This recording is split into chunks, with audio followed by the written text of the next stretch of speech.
Assalamualaikum waalaikumsalam warahmatullahi wabarakatuh. Alhamdulillahilladzi anzala sakinata fi qulubil mu'minin liyazdadu imana ma'a imanihim asyhadu alla ilaha illallah al-malikul haqqul mubin wa asyhadu anna Muhammadan abduhu wa rasuluh shadiqul wa'dil amin.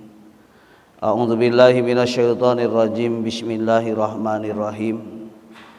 Ya ayyuhalladzina amanu kutiba alaikumus syamu kama kutiba alal ladzina min qablikum la'allakum tattaqun.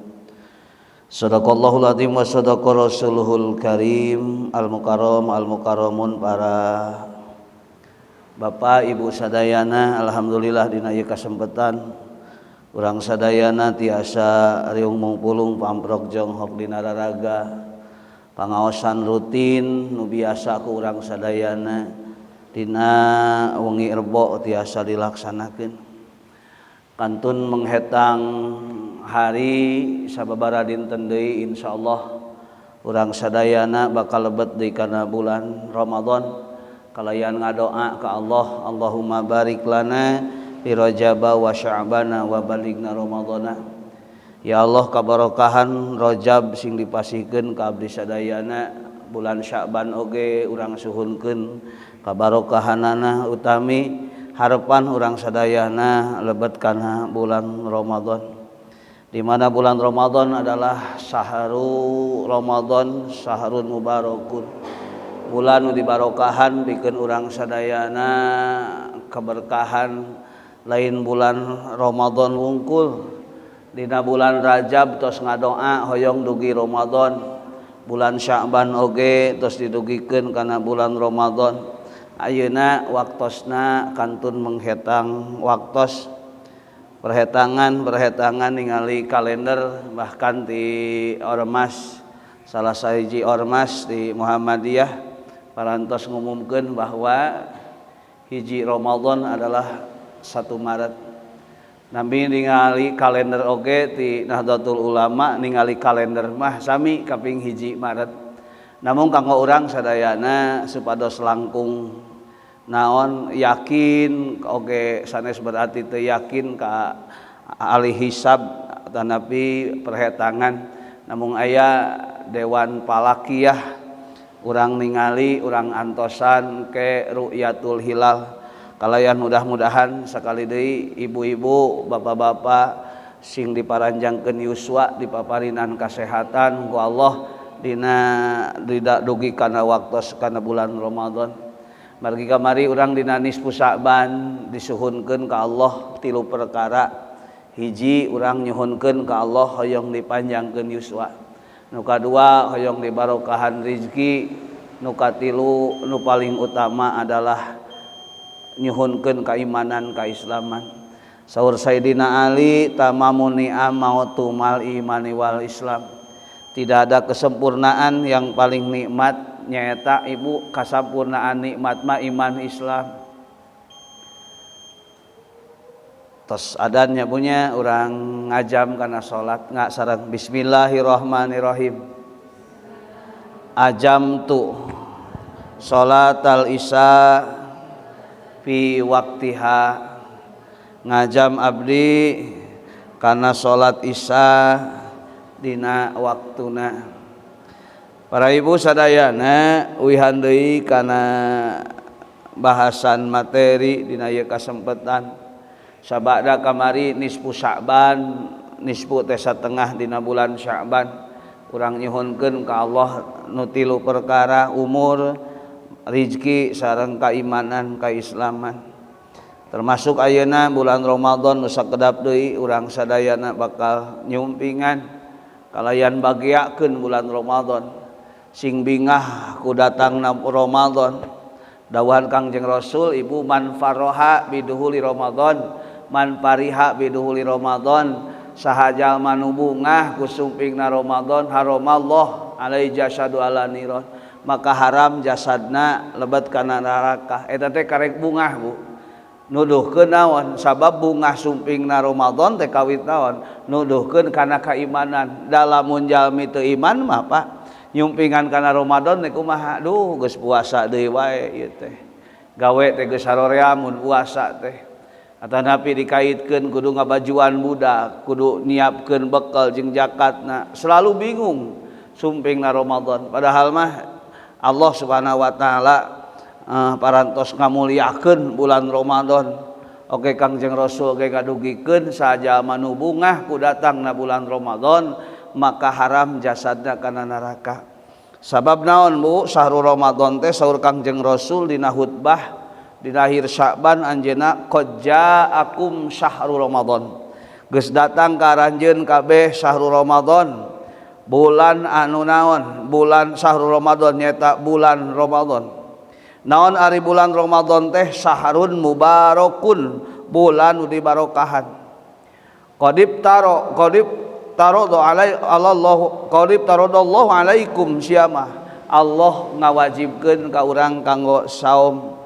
Ayana teh ibu wajibna puasa teh dina bulan Ramadan. Da teu aya luar Ramadan mah nya kewajiban puasa. Hanya bulan Ramadan. Jadi aya nu tangtu teh dina Islam teh ibu rukun Islam teh hiji naon salat eta mah alal mukminina kitabam mauquta. Dina sapoe teh geus aya waktu 5 waktu nu ditangtukeun kawajibanana. Nu kadua Ramadan atanapi siam kawajibanana dina bulan Ramadan. Aya deui asyharu ma'lumah bulan nu ditangtukeun nyaeta bulan naon? Bulan haji pikeun ngalaksanakeun ibadah haji. Maka kanggo urang sadayana kumaha mulyana bulan Ramadan urang mampu ngeusianana. Ari ibadah haji makan teu sadayana tiasa angkat. Tapi Ramadan jang orang lemur, jang nu di mana bae cicingna, kewajiban Ramadan adalah kewajiban nu tiasa ku urang dilaksanakeun. Qadib taradallahu alaikum syiyama utubtau fi abwabul jannah. Allah mukakeun pintu surga. Jang saha? Jang jalma anu saum nu ngeusian ngamangpaatana. Oge dikunci abwabul jahim, pintu-pintu neraka. Oge nu salajengna nu katilu ditalian dikadalian atanapi ditalian saha pirang-pirang setan. Jadi setan oge dina bulan Ramadan mah ibu dibelenggu teu bisa ngaganggu manusia nu boga kaimanan kaislaman. Nu boga kaimanan moal bisa diganggu. Geuning cenah ceuk ibu-ibu seueur jalma nu saum naon jalma bulan saum tapi teu saum. Eta mah lain setan nu ngagangguna tapi hawa nafsuna. Jadi pan gogoda dina ibadah geuning tos didugikeun ku abdi dina Shahihul Ibad aya sabaraha? Aya 5 gogodana dina ibadah. Hiji setan hareupeun, nu kadua belah katuhu nyaeta nafsu urang, nu katilu hawa nafsu naon? Syahwat. Jadi nu kaopat dunya, nu kalima awak Bu. Jadi gogoda ibadah teh lain setan unggul. Ternyata dina diri urang boga nafsu, di boga naon? Boga syahwat, boga naon ibu? Boga awak nu sok karasa geuring. Oge gogoda dunya nu sok kagoda dina ibadah. Jadi lain setan unggul mantis kana ibadah teh. Kunaon teu ngaji? Aya piduiteun, gogoda naon eta? Dunya. Kunaon ece? Rieu cenah rek ngaji tadi ditu init. Memeh ngaji mah cager. Nah jadwal ngaji jadi naon? Jadi rieuh balik we ngaji bubar ngaji dah cager deui atuh. Berarti gogoda lain wungkul ti mana? Lain wungkul ti setan tapi gogoda nafsu, gogoda awak, gogoda dunia eta nu matak ngahalangan. Jadi kanggo urang sadayana siapkeun bahkan ngadoa ka Allah hoyong didugikeun kana bulan Ramadan. Syahrun mubarakun, bulan anu dibarokahan. Oge dina eta potingan dina bulan Ramadan teh pihi Lailatul Qadar. Aya Lailatul Qadar nu moal aya lain dina bulan Ramadan mah. Moal aya Bu. Maka di dieu kalimatna naon tu Lailatul Qadar? Khairu min alfi syahrin, di mana urang ibadah dina eta poe, dina eta wengi khairun leuwih hade min alfi syahrin daripada 1000 bulan. Ai sabulan teh Ibu 1000 bulan teh berarti lamun dibagi kana tahun dibagi 12 kira-kira 83 tahunan langkung. Jadi hiji jalma nu diizinkeun ku Allah keur ibadah di saat Lailatul Qadar maka berbanding ibadah tersebut dengan 83 tahun. Rek nepi umur urang 83 tahun mah. Tapi mah mantis kira-kirana umur orang 83 tahun nepi mah. Nepi mudah-mudahan mah nya. Ayeuna ge abdi karek 42 tahun geus karasa aya wae rieut mah. Tuur karasa hudang sare teh naon Bu berat sampean teh. Oh geuning penyakit teh Ibu naon beuki kolot teh beuki datang ka urang teh. Urang ngadoa we ka Allah.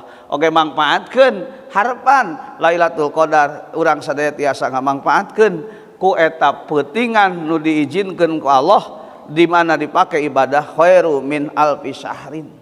Bahkan cek dina katerangan nu sanes mah Ibu didugikeun bahwa jalma anu naon dina bulan Ramadan saha jalma nu migawe kana hiji pagawean fardu maka berbanding 70 fardu. Ta Ibu ngaji dina bulan Ramadan teh wajib ngaji teh wajib Bu maka berbanding 70 kaliun. Mata kapan ari ngaos teh malam Rebo maliburnya Bu dialihkeun kana naon kana subuh tah eta teh Bu berbanding 1 kali ngaji berbanding 70 kaliun. Jadi saja manu ngalaksanakeun hiji kaparduan dina bulan Ramadan kaman ada sab'ina seperti jalma nu ngalaksanakeun 70 fardu. Humanu sunat tanu sunat mah saha jalma nu ngalaksanakeun hiji amal pasunatan maka berbanding 1 kali fardu. Piraku teu kabita Bu. Bahkan cenah ceuk dina katerangan nu sajesna deui Ibu wa nafaqatu fihi kana faqati fi sabilillah jalma nu nganapakahan jang kulawarga, jang anak, jang pamajikan, komo barudak nu diajar puasa. Bubungah Ibu kapan hayang sagala rupa jajan ge. Cumbonan we li taklim da tujuanna mah jang ngadidik budak supaya bisa diajar puasa. Da indungna ge jeung bapana atuh bulan puasa mah da kumaha sarua nuturkeun nafsu keneh bae. Punten Ibu tuangeun jeung leueuteun dina bulan puasa kira-kirana artos nu dikaluarkeun kanggo naon buka jeung saur ageung mana sareng sadi dinten Bu? Ageung saomnya punya. Sok ayeuna bayangkeun ku Ibu, tuangeun leueuteun nu diangge saur kira-kirana naik deui moal kana tempat makan lamun buka. Moalnya tempe tila saur aya deui moal naik kana magrib. Moal aya Bu. Dan naon hayang ada-ada bahkan lain tempe wungkul Kang ganti jadina teh hayang daging, hayang lauk. Nu araneh nu marahal maksud teh matak kut kodahar teh dina bulan puasa teh mung 2 kali sedengkeun luar bulan puasa leuwih ti 2 kali tapi pengeluaran jauh lebih besar. Naon sababna? Salila ieu seueurna jalma nu puasa teh masih nuturkeun nafsuna, masih nuturkeun hawana, masih nuturkeun kahayangna. Jadi Ibu bahkan geuringnya punya aya jalmi anu naon nu dina bulan puasa mah nuturkeun kacidanya kada hawa nafsuna kana hawa nafsu syahwat hayang barang tuang. Ibu-ibu tas kuliah subuh mulang kuliah subuh aya tukang sayur atanapi tukang sayur ngarobrol nuju naon nuju kuliah subuh ari engke jeung naon bukanya eta geus ngobrol buka naon margina sabab didasarkeunana manusia teh diajar keneh karek nuturkeun hawa nafsu. Uyan deui aya ibu-ibu nu kuliah subuh langsung mikiran jang naon ari rencang sangu jang buka ya aya pada melannya pada melan eta teh.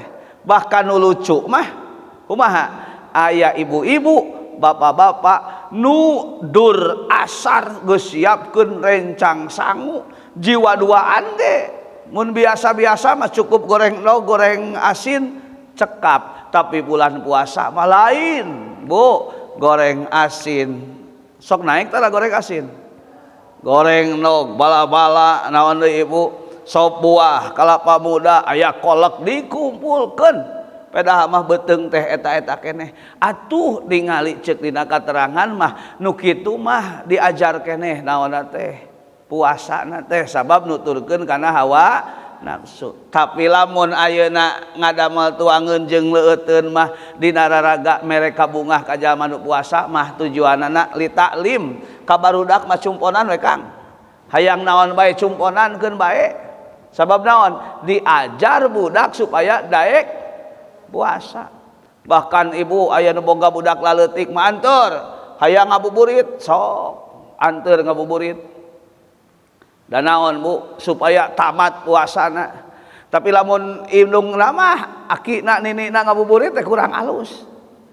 Da aya urang dieu pependak jeung abdi di Cigeureung, pependak urang dieu di Indihiyang. Naon ece keur milarian kolek cenah ustad.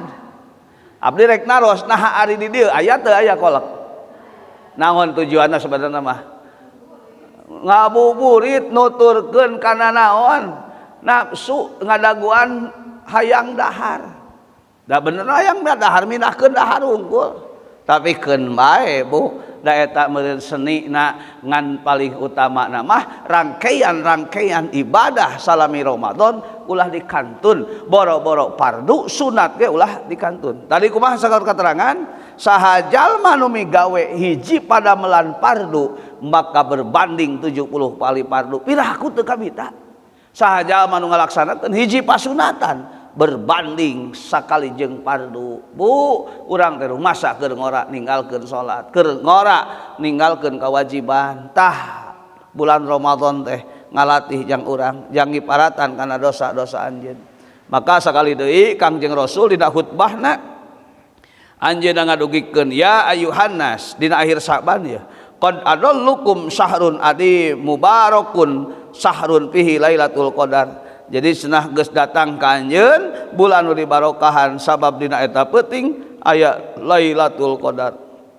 Wa ja'ala al-qiyamu lailatun tatawuan paman tatawaa maka saja manu ngalaksanakeun hiji pagawean sunat minal khairi kana kaman ada fardhah berbanding hiji fardu. Jadi gitu 23 rakaat salat sunat naon tarawih jeung witir berbanding 23 rakaat fardu. Eta nu mahalna mah hiji banding fardu. Fardu banding 70 fardu. Ayana moal aya lain salain dina bulan Ramadan. Sahru sabri disebut deui Ibu di dieu bulan sabar. Bulan sabar. Dalapar atuh tara biasa mah Ibu. Dugi ka poe kahiji poe kadua mah ngaji naon nu ngaji pre. Bapak-bapak tukang bangunan pre. Ibu-ibu tukang kasawah oge pre. Cikurubuk oge tiiseun poe kahiji mah. Naon sababna? Jelema keur diajar ngarasakeun panasna beuteung. Dan utara puasa teh geuninnya manggih puasa sapoe dua poe merasa lulus. Ta eta naon Bu? Can terbiasa. Maka di dieu didugikeun ceuk dina katerangan sahru sabru bulan kasabaran. Tapi naon wasabru sawabul jannah. Jang naon urang nahan lapar teh hoyong kenging pahala nu paling besar adalah surgana Allah. Oke deui Ibu sahru yujadu fihi rizqul mukmin. Nyata bulan ditambahan rizki pikeun jalma-jalma nu mukmin. Ieu nu paling hebat mah ieu.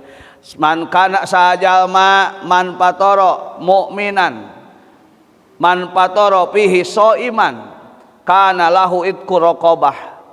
Sajalma nu mere pangbukaan ka jalma nu saom sami sareng eta teh cenah Ibu ngamerdekakeun abid. Wa magfiratun lidunubihi jeung jadi pangampura tina pirang-pirang dosa. Matak bulan Ramadan sok disebut sahru magfirah, bulan pangampura ti Allah. Nyata sataun sakali ngalaksanakeun saum ngiparatan dosa. Tah eta nyebunya tah lamun seug teh mah kanggo urang sadayana tarhib Ramadan ieu teh. Nyambut bulan Ramadan ieu teh pedah ceuk dina katerangan jalma bakal kabita amal bakal resep kana amal lamun ditingalikeun pahala-pahalana. Jang saha ieu? Jang nu diajar. Jang sabu cenah? Jang nu diajar kaimananana. Ari nu geus kuat kaimanan mah geus teu kudu dibibita seperti kitu. Sabab ngayakinkeun Allah Subhanahu wa taala dina Al-Qur'an. Dina Al-Qur'an geuning geus ngajelaskeun bahwa bulan Ramadan adalah bulan nu ku Allah dibarokahan. Kang urang sadayana salajengna tadi naon seueur kautamian bulan Ramadan kantun urang nyambut kana ieu bulan Ramadan ku kabungah. Kabungah nu kahiji kabungahna tina lisan ucapkeun alhamdulillah. Iraha ti bulan Sya'ban keneh. Maka bulan Sya'ban urang teh ibu aya 5 huruf dina bulan Sya'ban.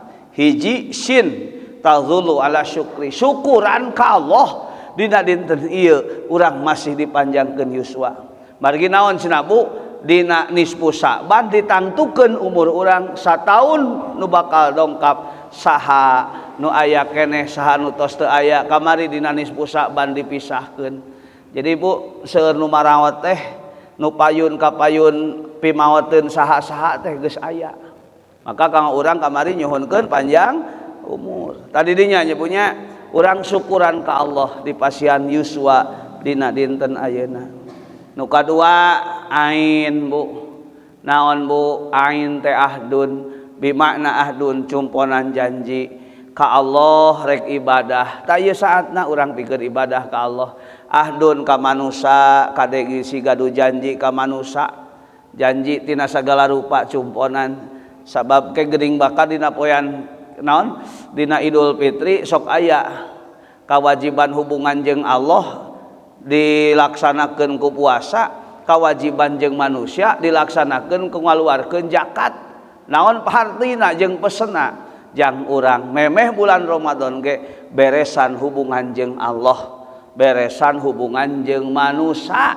Matak sok aya geuning ibu memeh bulan puasa teh sok naon? Sok ngiriman, sok silih hampuraan, baheula mah sok bahkan kanu maot ge dibersihan pamakamanana. Eta teh naon? Nyambut bulan Ramadan. Naon cenah nu kadua? Ahdun cumponan kanya janji.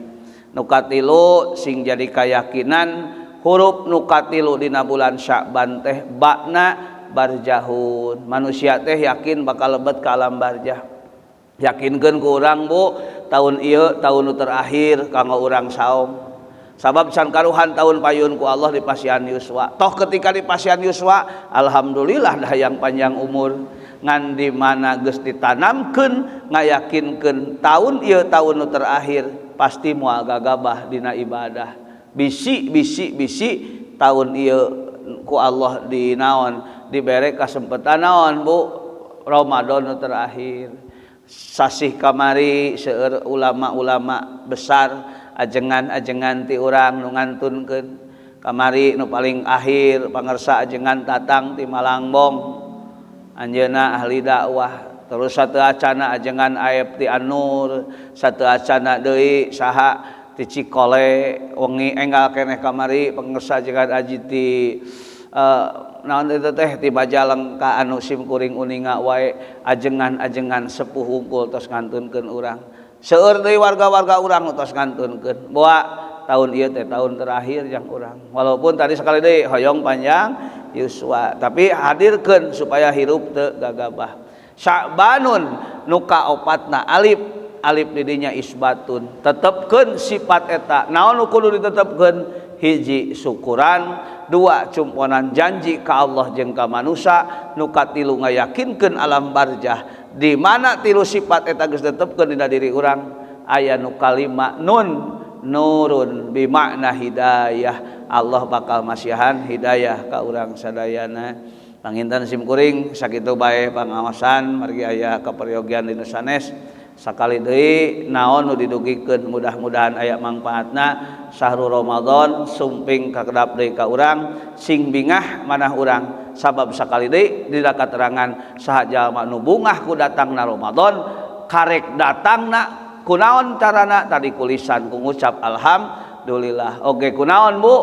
sambut bulan Ramadan ku bungahna hate ruang riung jeung kulawarga munggahan ibu wios munggahan bu wios abdi tanggal 2 hiji gaduh jadwal Ustaz Dani 23 terus gaduh jadwal mangga tanggal sabaraha rek nganjak munggahan ka abdi saha jadi Syabanun jadi kumunggahan oge nawiskeun kabungah tah salajengna naon bu ngarwahkeun doakeun indung Bapak urang nu aya sumpingan bekelan nu tos teu aya sumpingan bersihan makamna jieun sedekah kanggo anjeunana ngadamel tuangeun bagikeun ka dulur-dulur kapungkur sok dianteur-anteuran nya nya dianteur-anteurkeun bisi tuangeun leuteun ka resep ibu naon mangga didamel ku ibu bilih aya tuangeun bagikeun ka jamaah bagikeun ka masyarakat eta teh tawis nyaah ka almarhumah ngaranna naon misil sawabna ngaarwahkeun kanggo ibu Rama mudah-mudahan didugikeun aya manfaatna aqulu qauli hada astagfirullahaladzim li wa lakum akhirul kalam assalamualaikum warahmatullahi wabarakatuh